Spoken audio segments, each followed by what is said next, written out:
শুরু করছি নিস্তব্ধ গধূলি। লিখেছেন সুমনা খাতুন মল্লিকা। পর্ব ৮। 1997 সালের আষাঢ়ের এক বর্ষণমুখর বিকেল। চতুর্দিকে কদমের শুভ্রতা ছড়িয়ে আছে। এমনিতেও সব ঋতুতেই সাতপুকুরিয়া এক ছোট্ট কল্পনা জগতের মতো সুন্দর আবাসস্থল। আষাঢ়ে নিয়ে সাতপুকুরিয়া ভিজে একেবারে চকচকা হয়ে আছে।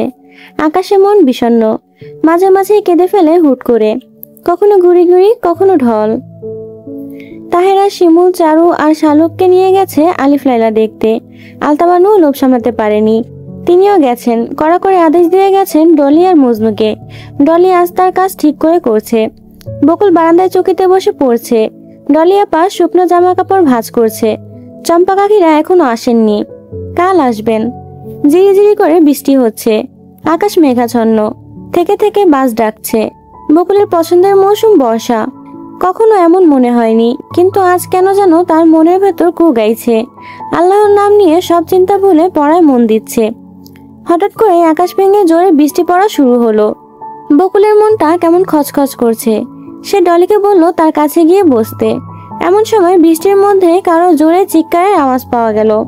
সে কি, এ তো মজনু ভাইয়ের গলা। দুজনের দিকে তাকাতাকি করতে ভয়ে গলা শুকিয়ে গেল। বাড়ি যেদিন ফাঁকা থাকে সেদিনই কেন বাড়িতে গোলমাল হয়। ফাটা দৃষ্টিতে দরজার দিকে তাকাতে কলেজা মুচড়ে উঠল বকুলের। ৩ থেকে ৪ জন লোক, জঘন্য হিংস্র দেখতে, মুখে কালি মাখানো, হাতে চাকু আর ছুরি, নিশ্চয়ই ডাকাত। তারা বকুলদের দিকে এগোতে ডলি আপা চিৎকার করে উঠল, পালাও বকুল, বাঁচতে চাইলে পালাও, যেমনে যেদিক চোখ যায় পালাও। বকুলের মাথায় কিছু ঢুকছে না। পরনে খয়েরি রঙের সালোয়ার কামিজ, ওড়না দিয়ে পুরো শরীর ঢাকা। ডলির কথা কানে যেতে বকুল যেভাবে ছিল সেভাবে পেছন দরজা দিয়ে দৌড়ে পালালো। ডলিকে ধরে ফেললো একজন। সে ফেরত আসতে গেলে ডলি চিৎকার করে উঠল, আসিস না মাগি, পালা, যেমনে পারস পালা, যা যা পালা। সন্ধ্যা নেমে এসেছে, চারিদিকে অন্ধকার হতে লেগেছে। বকুলের চেহারায় আতঙ্ক। 2 জন লোক তার পিছু নিয়েছে।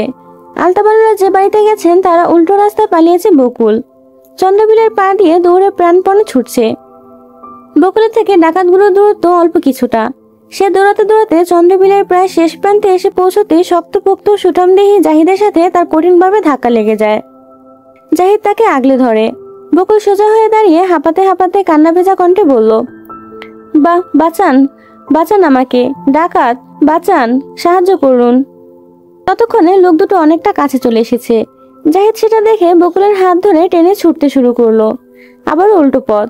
তারা খেয়াল করলো না সেদিকে জঙ্গল, জনবসতি নেই। এমন জায়গায় তারা দাঁড়িয়ে আছে যে চিৎকার করলেও কেউ শুনবে না। লোক দুটো এখনো দৌড়াচ্ছে। জাহিদ দৌড়ার গতি বাড়ালো। হোঁচট সামলে বকুলও দৌড়াচ্ছে। বাতাসে বকুলের খোপা খুলে অবাধ্য চুলগুলো উড়তে লাগলো। জাহিদ তার হাত ধরে অজান্তে সে ভুতুরে জঙ্গলে ঢুকে পড়লো। আতঙ্কে বকুলও খেয়াল করেনি। জঙ্গলে থাকা কাঁটাযুক্ত গাছে লেগে বকুলের কামিজের হাতা ছিঁড়ে গেল। ওনাটা কখন বাতাসের বেগে উড়ে গেছে, কোথায় পড়েছে জানে না। বকুলের গলার কাছে ছিলে গেল। দেখে মনে হচ্ছে কেউ যেন কামড় মেরেছে। জঙ্গলের একটু ভিতরে যেতে ডাকাতগুলো আর তাদের খুঁজে পেল না। তারা ফেরত গেল কিনা বকুল বা জাহিদ কেউই জানলো না। বৃষ্টিতে দুজনেই কাক ভেজা হয়ে গেছে। জাহিদ সেই বিলের পাড়ে ছাতা ফেলে এসেছে। বকুলের হাতে জাহিদের হাতের দাগ বসে গেছে। জাহিদেরও কাটায় লেগে ঠোঁটের পাশ, গলা ছিলে গেছে। বকুল প্রচন্ড আতঙ্কিত হয়ে আছে। নিঃশব্দে ফুপিয়ে কেঁদে যাচ্ছে। দাদির কথা মনে হচ্ছে। দাদি কেন গেল একা রেখে? সে কি আজই মরে যাবে? ওরা কি বকুলকে মেরে ফেলবে? জাহিদ বকুলকে শান্ত হতে বলল। বকুল শান্ত হতে পারছে না। তার গায়ে ওড়না নেই, শরীরের অবয়বও ফুটে উঠেছে। জাহিদ নজর নামিয়ে নিজের গায়ে শার্টটা খুলে তার গায়ে জড়িয়ে দেয়। বকুল শার্টের বোতামগুলো লাগায়। কালো শার্ট, এবার তেমন বোঝা যাচ্ছে না। জাহিদ বকুলের হাত ধরে জঙ্গল থেকে বেরোনোর পথ খুঁজে থাকে, কিন্তু অনেক খুঁজেও কোনো লাভ হয় না। ভয়ঙ্কর গোধূলি পেরিয়ে রাত নেমে এসেছে। দুজনেই ক্লান্ত হয়ে গেছে।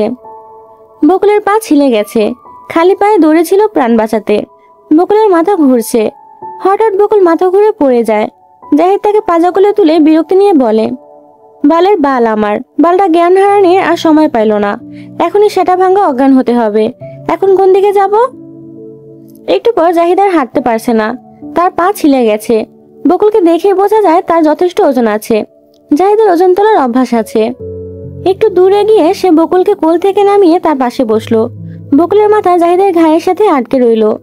জাহিদ তার দিকে তাকিয়ে বলল, এমনিতে তো তুমি ফর্সাও নও সুকুণ্ঠি, কিন্তু তোমার চেহারা কাটিং তো জোস মাইরি, একবারে সুবহানাল্লাহ, ওয়াল্লাহ হাবিবি।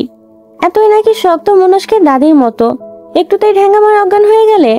দেখে তো মনে হয় না, কিন্তু না হলেও তোমার 66 কেজি ওজন হবে। কিন্তু তাও তুমি সুবহানাল্লাহ মার্কা সুন্দরী। ইস, ভেতরটা এমন ঠুকছে কেন?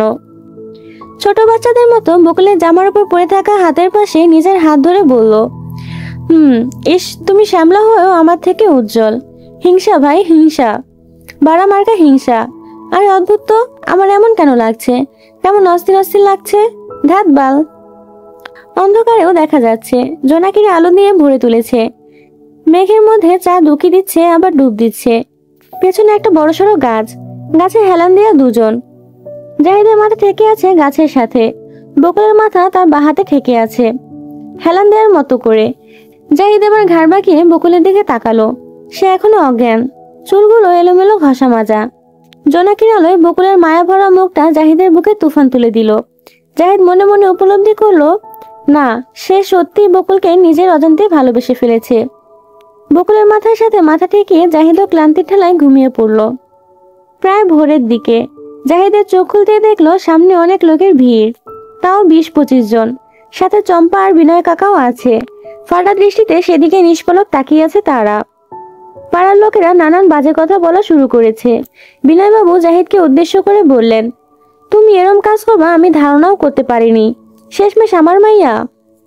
বকুলের কলিজা কেঁপে উঠল, ভীষণ ভয় হতে লাগলো।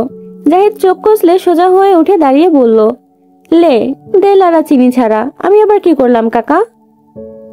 পেছন থেকে আব্বাস ব্যাপারী বলে উঠল, কি করছো জানো না? না, রাতের বেলা জঙ্গলের ধারে মাইয়া লয়া ফষ্টি নষ্টি, তাও আবার আর কেউ না, বকুল।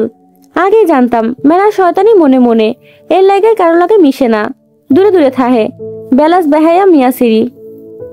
জাহিদ কিছু বলবে তার আগে চম্পা ঠাসিয়ে বকুলের গালে এক চর কষে দেন। ব্যথায় মা বলে ওঠে বকুল। জাহিদ কেঁপে গিয়ে বলে, আশ্চর্য, আপনি ওকে মারছেন কেন কাকি? আব্বাস ব্যাপারী হুঙ্কার দিয়ে উঠলেন, ওই সারা, জমিদারের বেটা দেখে কি পাওয়ার দেখাস? আমাকে পূজনীয় গ্রাম রেখে তুই বাইজি পাড়া পাইছোস? শহরের নোংরামি এখানে চলে না। ঝামেলাঝাটি করতে করতে টেনে হিসেবে দুজনকে জমিদার বাড়িতে নিয়ে যায় লোকজন। জমশেদ হায়দার সব শুনে জানান বাদ জোহর বিচার বসবে, সবাই বাইরের উঠানে চলে আসবেন, আগে পরিস্থিতি একটু ঠান্ডা হতে দেন। বকুলকে নিয়ে চলে গেলে জাহিদ ভেতরে ঢুকলো। জমশেদ হায়দার ইশারা বেগমকে ইশারা দিয়ে জিজ্ঞেস করতে বললেন। ইশারা বেগম বললেন, এসব কি খোকা? জাহিদ বিরক্তি সুরে বলল, আরে আন্তাজি মা, কিছু না করে অনেক কিছু, মেয়েটারে বাঁচাতে গেছিলাম শুধু, কিছু না শুনে বাল ফেলানি। জামশেদ হায়দার বললেন, তোমার স্যারের জিজ্ঞেস করো ইশারা, হ্যাঁ জামা কাপড় কই? জাহিদ ব্রুকুচকে জিজ্ঞেস করলো, জামা কাপড়? What do you mean by জামা কাপড়? আমি কি ল্যাটা হয়ে আছি নাকি? শুধু শার্টটাই তো নাই, চোখে কি ছানি পড়ছে? শিক্ষার দাপট দেখাচ্ছ? মনে রেখো, বাইরের দুনিয়ায় আমার শক্তি তোমার চেয়ে বেশি, মুখ সামনে কথা বলো। ইশারা বেগম চোখ গরম করে বললেন, এসব কি ভাষা খোকা? জাহিদ ব্যঙ্গের সুরে বলল, গাইয়া ভাষা মা, মূর্খ আর ছোট লোকই মন মানসিকতার লোকদের জন্য শ্রেষ্ঠ ভাষা। মেয়েটাকে বেহুদা অপমান করছো। আরে তোমরা যে পরিস্থিতিতে ধরা পড়েছো কেউ বিশ্বাস করবো না। ধ্যাত্তারি, ওসব কাহিনী আমি জানি না। মেয়েটাকে তো তোমরা চেনো সম্ভবত, বকুল নাম। বাইরে কিসের বিচার হিচার বসবে? মহামান্য জমিদার সাহেব, আপনি রায় দিবেন বকুলের সাথে আমার বিয়ে। আমি সুসভ্য নিষ্পাপ শিশু বাচ্চা সেটা মাথা পেতে মেনে নেব। যদি আমার কথার বরখেলাপ হয়, হায়দারদের জমিদার বাড়ি আমি রক্তগঙ্গায় ভাসায় দিমু, জাহিদ হায়দারের রক্তে। এটাই আমার শেষ কথা। ইশারা বেগম যেন খুশি ঠেলা নেচে উঠলেন। খোকা, তুই সত্যি বিয়ে করবি? তাও বকুল রে? হ মা, করব, না করে কি থাকা যায়? সে যে জাদু মা, জাদু। এমন ভাবে কেন বলছো যেন অনেকদিন ধরে বকুলের সাথে আমার বিয়ের চেষ্টা করছো তুমি? করছি তো, বিগত 4 মাস ধরে যে মেয়েটার কথা করছি সে তো বকুলই। ঘটনা উল্টো জয় পাকিস্তান হয়ে গেল। হ্যাঁ সত্যি, ভাবছিলাম তুই শিকার হওয়ার পর জামু, কিন্তু তুই তো রাজি হস নাই। সত্যি মা? সত্য খোকা, সত্য। বকুলের আমি কি পরিমাণ পছন্দ করি তুই ধারণাও করতে পারবি না। জাহিদ মাকে জড়িয়ে ধরে বলল, আমার সোনা জননী, কত বড় ভুল করতেছিলাম, দিল খুশ হয়ে গেল মা। তাইলে তুমি তোমার স্বামীকে বুঝিয়ে বলো পরশুদিন শুক্রবারে যেন বিয়ের দিন ফেলে, নাইলে কিন্তু জয় পাকিস্তান। আইসা খোকা, যাও শান কইরাও। ওই জল্লা, যা বাইর কর। জলিল দৌড়ে গামছা আর ট্রাউজার নিয়ে গেল। শেখ বাড়িতে। বকুল ভীষণ ঠান্ডা হয়ে দাঁড়িয়ে আছে। আলতা বানু তার কাছে এসে শক্ত কণ্ঠে পুরো ঘটনা জানতে চাইলেন। বকুল স্তব্ধ হয়ে দাঁড়িয়ে আছে। শালুক দৌড়ে এসে তাকে জড়িয়ে ধরে কাঁদছে আর বলছে, ওরা সব মিথ্যা বলতেছে। আমার আপা এমন করতেই পারে না। তোর কি হয়েছে আপা? তোর এমন অবস্থা কে করছে? বল আমারে, কি হয়েছে আপা? আলতা বানু কাঠ নজরে তার দিকে তাকিয়ে আছে। তার নজরে অবিশ্বাস নেই। তিনি জানেন তার বকুল কখনো এমন নোংরা কাজ করতে পারে না। শালুকের থেকে টেনে বকুলকে এক চড়ে উঠোনে বসিয়ে দিল চম্পা কাকি। কি হয়েছে না? শরীরের গরম বেশি হয়ে গেছে, যৌবনের কুরকুরি থামাই আইছে। সব হয়েছে আপনার লাইগা মা। আমি কইছিলাম এই মাইয়ার মতিগতি ভালা না, বিয়া দিয়া খেদাই দি। কোন দিন কি আকাম কই নাইব কখনো বিশ্বাস করেন নাই। এখন দেখছেন বংশের নাম ডুবাইয়া ফালাইছে। তুই বাইচে আইছস কেরে? মরতে পারিস নি? নীলাজা বাহে আমাগি। আলতা বানু তেড়ে এসে চম্পার গালে কষে এক চড় মেরে দিল। চম্পা রাগে কটমট করতে করতে ভেতরে চলে গেল। বকুলকে ধরে আলতা বানু, শালুক আর চারু মিলে গোসল করালো, জামা কাপড় বদলে দিল। ঘরে নিয়ে গিয়ে আলতা বানু তার মাথায় চুল ঘষতে ঘষতে বলল, এত সহজে যদি ভেঙে পড়স মা তো উপর থেকে দেখা কষ্ট পাইব। মা ও বাপের অযোগ্য সন্তান প্রমাণ হবি তুই। এটুকু তো কিছুই না, তোর মা আরো বেশি কষ্ট করছে, বেশি বেইজ্জত হইছে। যদি নিজেরা শক্ত করস তাইলে কইবার পারি। মেজা রাখাল এসে মলম দিয়ে গেলে আলতা বানু যত্ন করে তা বকুলের ঘাড়ে লাগিয়ে দিল। বকুল দীর্ঘ নিঃশ্বাস ফেলে বলল, বলো না দাদি, কি হয়েছিল মায়ের সাথে? আমি একটুও কাঁদবো না, বলো না, দোহাই তোমার, বলো দাদি। আলতা বানু মলমের মুখটা লাগিয়ে টেবিলের উপর রাখলেন। খুঁড়িয়ে খুঁড়িয়ে আবার বিছানায় বসলেন। বকুল দাদির কোলে মাথা দিয়ে কাঁধ ঘুরে শুলো। শালুক চারু পাশে বসে রইল। আলতা বানু গলা ছেড়ে বলতে শুরু করলেন, তোর মা তোকে চেয়ে বেশি সুন্দরী আর ভদ্র আছিল। তোর বাপে আগে থেকে ফুলের পছন্দ করত। মূল ঘটনাটা শোন। সেদিন তাহেরা আমগো বাড়িতে আইছিল। তোর চম্পা কাকি তখন বিশাল পেটে আসিল, দেখতে আইছিল। বাড়িতে কেউ আসিল না। তখনকার মাতব্বর রাজাকার ফিরোজ সে সময়কার সুন্দরী মাইয়া গো ইজ্জত কাইরা নিত। যারে ভাল লাগতো জোর করে ধর্ষণ করত। বাড়িতে যে ফুল একা আসিল তা কেমনে জানি ফিরোজ জানছিল। তখন আনা মরার পর আর কি। তো এক পর্যায়ে হে বাড়িতে ঢুকা ফিরোজ ফুলের লগে জড়াজড়ি করতে গেলে নিজেরে বাঁচাইতে ফুল বডি দিয়া ফিরোজের খুন করছিল। চেঁচামেচি হইল না, বাড়িতে লোকজন ঢুকলো। সবাই তখন মায়ের দোষ দিছিল। জোর করে মাজা পর্যন্ত চুল কাটনা টাকলা বানাই দিছিল। আরো কত লোকে কত কথা কইছে। শেষে তোর বাপে যখন গেল চিৎকার করে সবাইরে গালাগালি করছে।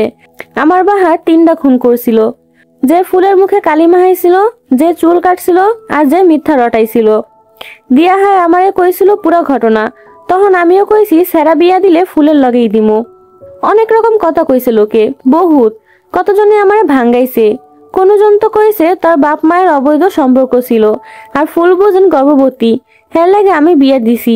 কিন্তু তাকে কোনোই দোষ ছিল না। আলতা বানু চোখে জল মুছে বাইরে চলে গেলেন। বকুল নিজেকে শক্ত করা সত্ত্বেও সেদিন প্রথমবারের মতো নুহা সলদের কথা চিন্তা করলো। ভাবলো উনিও তো নাকি কবে থেকে আমাকে ভালোবাসে।